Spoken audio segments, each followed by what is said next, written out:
അന്ന് ഞാൻ ഒറ്റയ്ക്കാണ് കഞ്ചാവുമായിട്ട് വന്നിരുന്നതെങ്കിൽ അല്ലെങ്കിൽ ജനങ്ങളെ ഇവർ നാടിനെ നശിപ്പിക്കാൻ വന്നാണെന്ന് പറഞ്ഞെങ്കിൽ ട്രേഡ് യൂണിയൻ കൊണ്ട് ലോകത്ത് നശിച്ച ആദ്യത്തെ രാജ്യം ഇന്ത്യ മഹാരാജ്യം. വിവരവും വിദ്യാഭ്യാസം ഇല്ലാത്തതിന് ഭരണത്തിലേൽപ്പിച്ചു. അപ്പൊ ഇതൊരു ഗ്ലോബൽ ഫിനോമിന. ഗ്ലോബൽ എന്ന് പറഞ്ഞു കഴിഞ്ഞാൽ തെറ്റിദ്ധരിപ്പിക്കപ്പെട്ട് പാവപ്പെട്ടവനെ ചൂഷണം ചെയ്യുക എന്നുള്ളതാണ് ജനാധിപത്യം എന്ന് ഇവിടുത്തെ രാഷ്ട്രീയ തൊഴിലാളികളും ഇവിടുത്തെ ഉദ്യോഗസ്ഥരും ജുഡീഷ്യറും ധരിച്ചു വെച്ചിരിക്കുക. You are watching India's first NGO television, Malanadu TV, India. നമസ്കാരം, എംബോട്സിലേക്ക് ഒരിക്കൽ കൂടി സ്വാഗതം. ഇന്ന് എന്നോടൊപ്പം രണ്ട് അതിഥികളാണുള്ളത്. ശരിക്കും പറഞ്ഞാൽ തമ്പി നാഗാർജുന നമ്മളുടെ മാധ്യമത്തിന്റെ ഒരു 10 വർഷത്തെ സഹയാത്രികനാണ്. ഒരുപക്ഷെ കുവൈറ്റിൽ നിന്നുകൊണ്ട് ഒരുപാട് ജീവിതങ്ങളെ അല്ലേ, അതെ, അവിടെ നിന്നും നമുക്ക് ഒരുപാട് പേരെ രക്ഷപ്പെടുത്താനും അതുപോലെ ഒരുപാട് ജീവകാരുണ്യ മേഖലകളിൽ പ്രവർത്തിക്കുന്നതൊക്കെ നമ്മുടെ ഒരു റെപ്രസെന്റേറ്റീവായിട്ട് നിന്ന ഒരു വ്യക്തിയാണ്. അതിലുപരി നിങ്ങൾ ഈ അടുത്ത കാലത്ത് നമ്മൾ ടെലികാസ്റ്റ് ചെയ്തിട്ടുള്ള ഒരു എക്സ്ക്ലൂസീവ് പ്രോഗ്രാം ഉണ്ടായിരുന്നു. നമ്മുടെ ഹിമാലയത്തിന്റെ താഴ്വരകളിൽ ഇവിടെ നിന്ന് ഋഷികേശിൽ നിന്നും കഞ്ചാവ് പാടങ്ങളിനിടയിൽ നീന്തി തുടിക്കുന്ന തമ്പി നാഗാർജുന. ശരിക്കും തമ്പി നാഗാർജുന ഒരു പക്ഷേ ഈ പേര് സൂചിപ്പിക്കുന്ന പോലെ നാഗാർജുന എന്നുള്ളൊരു ഇതുമായി ബന്ധപ്പെട്ട ഒരു കാലഘട്ടം ഉണ്ടായിരുന്നു. തീർച്ചയായിട്ടും. അതായത് 2000-ൽ ആദ്യമായിട്ട് ഗൾഫിൽ ആയുർവേദ ഇൻട്രൊഡ്യൂസ് ചെയ്യാനുള്ള ഒരു നിയോഗം ഉണ്ടായി. അപ്പൊ അന്ന് തമ്പീസ് എനിക്കൊരു സ്ഥാപനം ഉണ്ടായിരുന്നു. അപ്പൊ തമ്പീസും നാഗാർജുന ചേർന്ന് തമ്പി നാഗാർജുന എന്നുള്ള ബ്രാൻഡിംഗായിരുന്നു നമ്മൾ ആദ്യം തുടങ്ങിയത്. അതുകൊണ്ടാണ് ആ പേരിൽ നിന്ന് നിലനിൽക്കുന്നത്. പരകായ പ്രവേശനം ചെയ്തതാണ്. തീർച്ചയായും. എന്തായാലും പ്രവാസികൾക്കിടയിൽ അല്ലെങ്കിൽ ഗൾഫ് നാടുകളിൽ കേരളത്തിന്റെ ആയുർവേദത്തിന്റെ മഹത്വം ഇംപ്ലിമെന്റ് ചെയ്യുന്ന ഒരു ഉപാധിയായി. എനിക്ക് അതിനെക്കാട്ടി ആത്മാഭിമാനം തന്നത് ഇത് ശരിക്കും ഇന്ത്യക്ക് വേണ്ടി നമ്മൾ ചെയ്തതെന്ന് പറയാം. ഒരു ഗ്ലോബൽ പുരുഷൻ എന്നുള്ള ഇത് കൂടെ ഞാൻ ചെയ്തത് 2018-ൽ ആദ്യമായിട്ട് ഗൾഫ് രാജ്യത്ത് ഒരു ട്രേഡ് യൂണിയൻ ഉണ്ടാക്കി. മെയിനായിട്ട് പ്രവാസികൾക്ക് വേണ്ടിയാണ് അതിന്റെ പ്രായോജകർ. അതിനെ തുടർന്ന് എനിക്ക് കുറച്ചുകൂടെ തിക്തമായ അനുഭവങ്ങളുണ്ടായി. അപ്പൊ പിന്നെ അതിനെ തുടരാണ്. അപ്പൊ കാർൽ മാക്സ് ഇപ്പുറത്ത് വെക്കുന്നതിന് കുഴപ്പമൊന്നുമില്ല. പിന്നെ എപ്പോഴും ഹോഴ്സ് മൗത്ത് പറഞ്ഞ് ഞാൻ തന്നെ പറഞ്ഞറിയിക്കേണ്ട ഗതിയിലാണ്. പക്ഷെ ഗൂഗിളിൽ നിങ്ങൾ തപ്പിയെ കിട്ടും. തപ്പിതാകാരണം അടിച്ചു നോക്കി കഴിഞ്ഞാൽ general trade union of service workers GTU ഇപ്പോഴും വളരെ ഗംഭീരമായിട്ട് ആ പ്രസ്ഥാനം നടന്നു പോകുന്നു. അതിന്റെ കേരളത്തിൽ 14 രാജ്യങ്ങൾ സഞ്ചരിക്കാനും ILOയുടെ പ്രതിനിധിയായിട്ട് വർക്ക് ചെയ്യാനും അന്താരാഷ്ട്ര തൊഴിലാളി നിയമങ്ങളെ കുറിച്ച് അറിയാനും സാധിച്ചിട്ടുണ്ട്. ട്രേഡ് യൂണിയൻ കൊണ്ട് ലോകത്ത് നശിച്ച ആദ്യത്തെ രാജ്യം ഇന്ത്യ മഹാരാജ്യമാണ്. അത് പ്രത്യേകിച്ച് കേരളം. അത് എടുത്തു പറയാനിരിക്കുന്നത് കാര്യം ട്രേഡ് യൂണിയനിസം ഞാൻ പഠിച്ചത് അതെങ്ങനെ ഇംപ്ലിമെന്റ് ചെയ്യാന്നൊക്കെ നോക്കിയപ്പോൾ ഇവിടെ നടക്കുന്നതൊന്നും ട്രേഡ് യൂണിയനിസം അല്ല എന്ന് ഞാൻ കാർഡടിച്ച് വെടിയൊക്കെ അല്ല. പക്ഷെ ആ ഫോഴ്സിനനുസരിച്ച് അവർക്ക് അങ്ങനെ ചെയ്യാൻ പറ്റുള്ളൂ. ഒരു കാലത്ത് അങ്ങ് പ്രസിദ്ധി ആർജിച്ചത് മോഹൻ മൈതിരിയുമായിട്ടുള്ള ബന്ധങ്ങളാണ്. അദ്ദേഹത്തിന്റെ കാശ് അടിച്ചു മാറ്റിയെന്നൊക്കെ പറഞ്ഞു. പക്ഷെ ആ ഒരു കാലഘട്ടത്തിൽ വിപ്ലവകരമായ ഒരു ഇടപെടലാണ് നിങ്ങളത് നടത്തിയിരുന്നത്. എനിക്ക് തോന്നുന്നു വൈദ്യശാസ്ത്രത്തിന് അല്ലെങ്കിൽ ഇപ്പോഴത്തെ നമ്മുടെ മുഖ്യധാര അലോപ്പതി മേഖലയ്ക്ക് എല്ലാവർക്കും നെറ്റി കൊടുക്കുന്ന രീതിയിലൊരു ഇടപെടൽ അന്ന് നടത്തിയിരുന്നു. തീർച്ചയായിട്ടും. വാക്സിനെതിരെ ആദ്യമായിട്ട് പിന്നെ കോടതികളിൽ കേസ് കൊടുക്കാൻ സാധിച്ചു. അന്ന് അത് കേസൊക്കെ അവര് പിന്നെ ഇവിടുത്തെ അഡ്വക്കേറ്റ് ജനറൽ പറഞ്ഞത് തമ്പി നാഗാർജുന ഒരു തീവ്രവാദിയാണെന്നാണ്. തീവ്രമായിട്ട് ആ ഒരു സാധനം അറിഞ്ഞാൽ മാത്രമല്ല മുമ്പോട്ട് പോകാൻ പറ്റുള്ളൂ. ഞാൻ തീവ്രവാദിയാണ് അക്കാര്യത്തിൽ. പക്ഷെ ഇന്ന് ആളുകൾ പശ്ചാത്തലിക്കുന്നു. ഏത് അന്ന് വാക്സിൻ കുത്തിയവരും എന്നെ തെരു പറഞ്ഞവരും എന്നെ തല്ലിയവരും ഒക്കെ അതേപോലൊരു എന്താ പറയാ അങ്ങനെ ഒരു സാധനത്തിലാണ് ഞാനിപ്പോഴും ഇടപെടുക. തീർച്ചയായും അതൊരു ഗ്ലോബൽ ഫിനോമിനയാണെന്ന് തോന്നുന്നു. കാരണം ഈ ഒരു കാര്യത്തിൽ ഇപ്പം ഇത് തന്നെ മലനാട് ടിവിയുടെ ഈ ഒരു യൂട്യൂബ് നമ്മളിപ്പം ഇത് പബ്ലിഷ് ചെയ്യുമ്പോഴത്തേക്ക് ഉടനെ തന്നെ യൂട്യൂബിൻ്റെതായിട്ടുള്ള ഒരു മെയിൽ വരും. നമുക്ക് വാക്സിൻ ആന്റി വാക്സിൻ കണ്ടന്റുകൾ ഇടാൻ പാടില്ല. അപ്പൊ ഇതൊരു ഗ്ലോബൽ ഫിനോമിനയാണ്. ഗ്ലോബൽ എന്ന് പറഞ്ഞു കഴിഞ്ഞാൽ തെറ്റിദ്ധരിപ്പിക്കപ്പെട്ട് പാവപ്പെട്ടവനെ ചൂഷണം ചെയ്യുക എന്നുള്ളതാണ് ജനാധിപത്യം എന്ന് ഇവിടുത്തെ രാഷ്ട്രീയ തൊഴിലാളികളും ഇവിടുത്തെ ഉദ്യോഗസ്ഥരും ജുഡീഷ്യറും ധരിച്ചു വെച്ചിരിക്കുകയാണ്. അതായത് യഥാർത്ഥത്തിൽ നികുതിദായകരായ ജനങ്ങളിലെ സേവകന്മാരാണ് ഇവർ, അധികാരികളല്ല എന്നുള്ള ബോധം ജനങ്ങൾക്കില്ലാണ്ട് പോയി. അതിന് കാരണം ബ്രിട്ടീഷുകാർ ഉണ്ടാക്കിയ പോലീസ് ഫോഴ്സാണ് ഇന്നുള്ളത്. അപ്പൊ ജുഡീഷ്യറി തന്നെ പണ്ട് എങ്ങനെ വെച്ച് കഴിഞ്ഞാല് ഇവിടെ ഉള്ളവനെ അവസാനം ഇവന്റെ കൂടെ നിന്നവനെ തൂക്കിക്കൊല്ലാൻ വിധി എഴുതിയിട്ട് ജഡ്ജി ഇവിടുന്ന് ഓടും ഇംഗ്ലണ്ടിലേക്ക്. അപ്പൊ ആ സമയത്ത് അവനെ തല്ലിക്കൊല്ലാതിരിക്കാൻ വേണ്ടി ജുഡീഷ്യറി പ്രൊട്ടക്ഷൻ ആക്ട് എന്നൊരു സാധനം ഉണ്ടാക്കിയിട്ടുണ്ട്. അത് ഇന്നും ഉണ്ടെന്നാണ് ഇവർ ധരിച്ചു വെച്ചേക്കുന്നത്.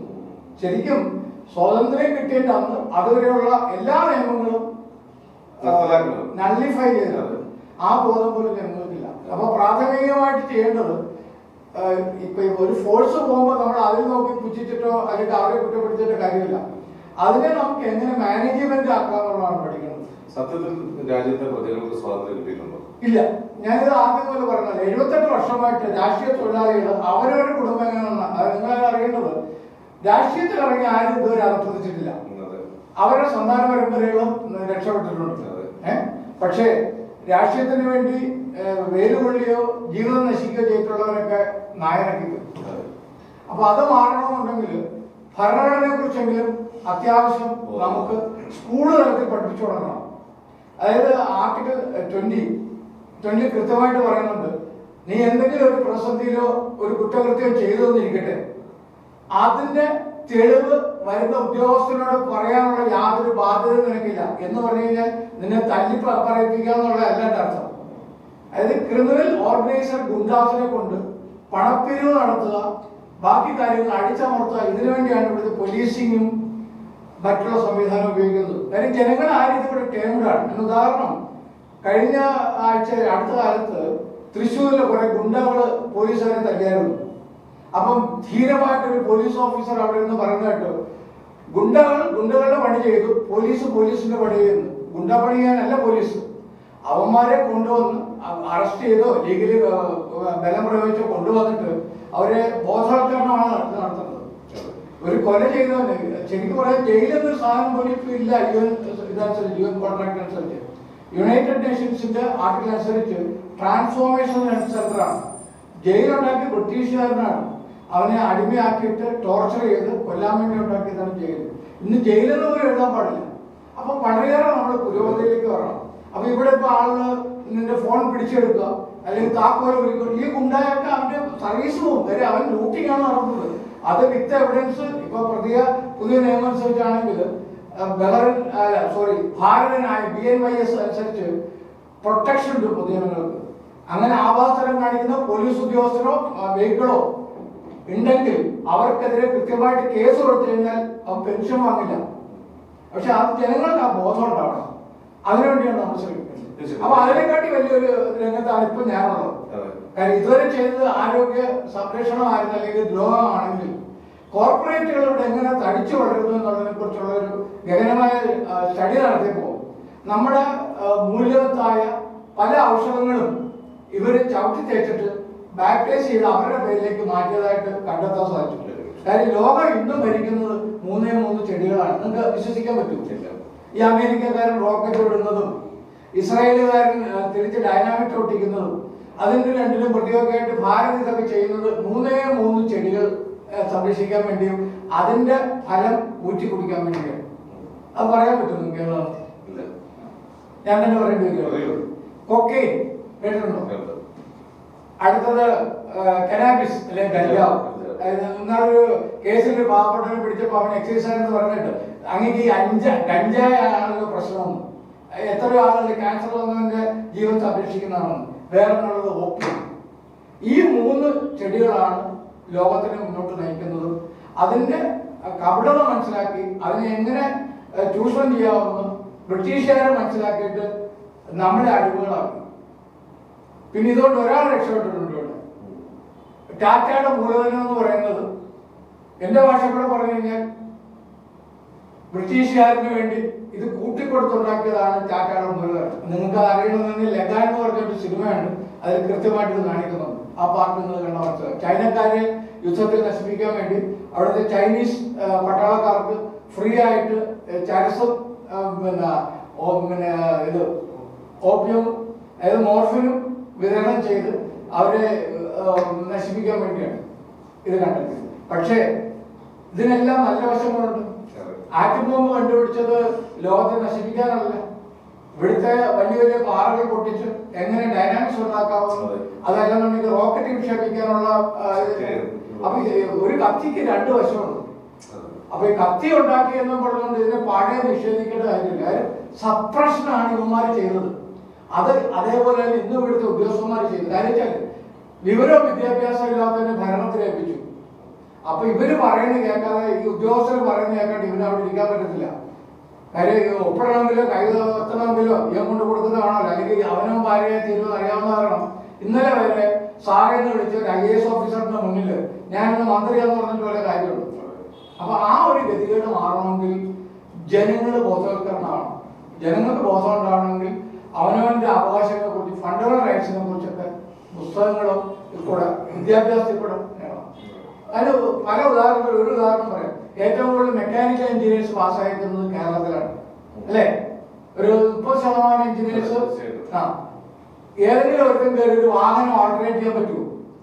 അവനിവിടെ ജയിലിൽ. അപ്പൊ എന്തിനാണെങ്കിലും പഠിപ്പിക്കുന്നത്? അവര് ആ മറ്റുള്ള സ്റ്റേറ്റിലാണെങ്കിൽ ആ പ്രശ്നമില്ല. അപ്പൊ ഇത് ദൈവത്തിന്റെ സ്വന്തം നാട്ടിൽ സാത്താന്മാരുടെ ഭരണവും അവനെ പേറുന്ന ജനതയായാൽ ഇതിങ്ങനെ പോവുള്ളൂ. അപ്പൊ കഞ്ചാവ് കൊണ്ടുള്ള ഔഷധങ്ങൾ നിർമ്മിക്കാനുള്ള ഒരു മഹാഭാഗ്യം എനിക്ക് സിദ്ധിക്കുകയും അതീ പറഞ്ഞ എല്ലാവരും കഞ്ചാവ് എന്ന് പറയുന്നത് തെറ്റി വിളിച്ചുകൊണ്ടാണ് വന്നത്. പക്ഷെ അവിടെ ഞാൻ മാവോസത്തെ ഇങ്ങനെ കൂട്ടുപിടിക്കുന്നു. ഒരിക്കൽ ഒരു വനത്തിൽ കൂടെ അദ്ദേഹം നടന്നു പോയപ്പോൾ ഒരു കർഷകൻ ഒറ്റയ്ക്ക് നിന്ന് ഒരു മല പഠിക്കുന്നു. 10-15 വർഷങ്ങൾക്ക് ശേഷം അയാൾ പോയപ്പോൾ അതേ കർഷകർക്ക് ചോദിച്ചു, നിങ്ങൾ കുറെ വർഷങ്ങളായിട്ട് ഇത് ചെയ്യുന്നല്ലോ, എന്താണ് നിങ്ങൾക്ക് നിരാശ വരാത്തത്? അപ്പൊ അയാൾ പറഞ്ഞൊരു മറുപടി, അല്ലെങ്കിൽ മഹാഭാവനെ അന്ന് കണ്ടപ്പോ ഞാൻ ഏകനായിരുന്നു, പിന്നെ 10-20-50 കിലോമീറ്റർ അപ്പുറത്തായിരുന്നു, മല വളരുന്നില്ല, പക്ഷേ എന്റെ തലമുറ വളരുന്നു. അതേപോലെ ഇപ്പൊ എന്റെ തലമുറയാണ്, അടുത്ത തലമുറ ഇത് ഏറ്റെടുത്ത് ഞാൻ സന്തോഷിക്കുന്നു. ഇദ്ദേഹം മിസ്റ്റർ അഖിൽ ടോണി ആർട്ടിഫിഷ്യൽ ഇന്റലിജൻസിന് സാംസങ്ങിന്റെ ഇന്റേണൽ വർക്ക് ചെയ്യുന്ന ഒരു മേജർ ഉദ്യോഗസ്ഥനാണ്. അവിടെ നിന്ന് കഞ്ചാവിനെ പ്രണയിച്ച് എന്നോടൊപ്പം ചേർന്നവനാണ്. അപ്പൊ ഈ തലമുറ ഇനി വളരുക തന്നെ ചെയ്യും. അന്ന് ഞാൻ ഒറ്റയ്ക്കാണ് കഞ്ചാവുമായിട്ട് വന്നിരുന്നതെങ്കിൽ, അല്ലെങ്കിൽ ജനങ്ങളെ ഇവൻ നാടിനെ നശിപ്പിക്കാൻ വന്നാണെന്ന് പറഞ്ഞെങ്കിൽ, ഇന്ന് കഞ്ചാവ് ഒരു സിദ്ധൌഷധമാണെന്ന്, എപ്പിലെപ്സി, ക്യാൻസർ, ഡയബറ്റീസ് പോലുള്ള മാരക രോഗങ്ങൾ ഇവർ മാറുന്നില്ല എന്ന് പറയുന്ന രോഗങ്ങളെ നിയന്ത്രിക്കാനും മനുഷ്യന് സെക്സിൽ വരെ നല്ല ഊർജ്ജസ്വലത, ഉന്മേഷം ഉണ്ടാക്കാനും ഇതിന്റെ ഔഷധ ഗുണങ്ങൾ വന്നു എന്ന് അത് പ്രസന്റ് ചെയ്യാനും പറ്റി എന്നുള്ളതിൽ ഞാൻ സന്തോഷമുണ്ട്. പറഞ്ഞു വരുമ്പോഴത്തേക്ക് ഞാൻ നിങ്ങളുടെ മുമ്പിലേക്ക് കഞ്ചാവിനെയാണ് പരിചയപ്പെടുന്നത്. കഞ്ചാവിന്റെ ഇൻഗ്രീഡിയൻസ് ഉള്ള ഔഷധങ്ങൾ നമ്മുടെ തമിഴ്നാട് പുറത്തുകൊണ്ടിരിക്കുകയാണ്. എന്താണ് ഇക്കാര്യത്തിൽ താങ്കൾ പറഞ്ഞത്? കാരണം എനിക്ക് നിങ്ങളെ രണ്ടുപേരെയും കണ്ടപ്പോൾ ഞാൻ ഇപ്പൊ ആലോചിക്കുന്നതാണ് ചേട്ടൻ പറഞ്ഞത്, രണ്ട് തലമുറയുടെ ഏകോപനം വലിയ മാറ്റങ്ങൾക്ക് കാരണമാകും. 21 വയസ്സും എനിക്ക് വെറും കഴിഞ്ഞ ആഴ്ച എനിക്ക് വെറും 17 വയസ്സാകുന്നു. 71 തിരിച്ചിട്ടാണ്. അപ്പൊ എനിക്ക് ഞാനതില് ഈ തമ്പിനാഥ് ഇത്രയും അപ്ഡേറ്റഡ് ആയത് ഇങ്ങനെ ആലോചിച്ചു. കാരണം നമുക്ക് ചെറിയ വീഡിയോ കണ്ടുവരാം. അദ്ദേഹത്തിന്റെ 71-ാം വയസ്സില് ലോകം അദ്ദേഹത്തിന് തന്നിട്ട് കൊടുത്തിരിക്കുന്ന ഒരു വിശ്വസുണ്ട്, അത് കണ്ടുവരാം. എല്ലാരും ഒന്ന് ശ്രദ്ധിക്കണേ. ഇന്ന് ഇക്കോ ഹെർബ് ഡയറക്ടർ തമ്പി നാഗാർജുനയുടെ പിറന്നാളാണ്. അതിനായി കാനലോജി കൊണ്ടുവന്നിരിക്കുന്നു പോളി മെഡിക്കൽ കാനബീസ് ഓഫർ. അതെ, നിങ്ങൾ കേട്ടതെല്ലാം ശരിയാണ്. ഫ്ലാറ്റ് 20% ഓഫർ ലഭിക്കാൻ ഉടൻ തന്നെ www.canalogic.in സന്ദർശിക്കുക. പ്രോഡക്റ്റ് ആഡ് ചെയ്തതിനു ശേഷം കൂപ്പൺ കോഡായി തമ്പി നാഗാർജുന എന്ന് ടൈപ്പ് ചെയ്യുക. Offer ready.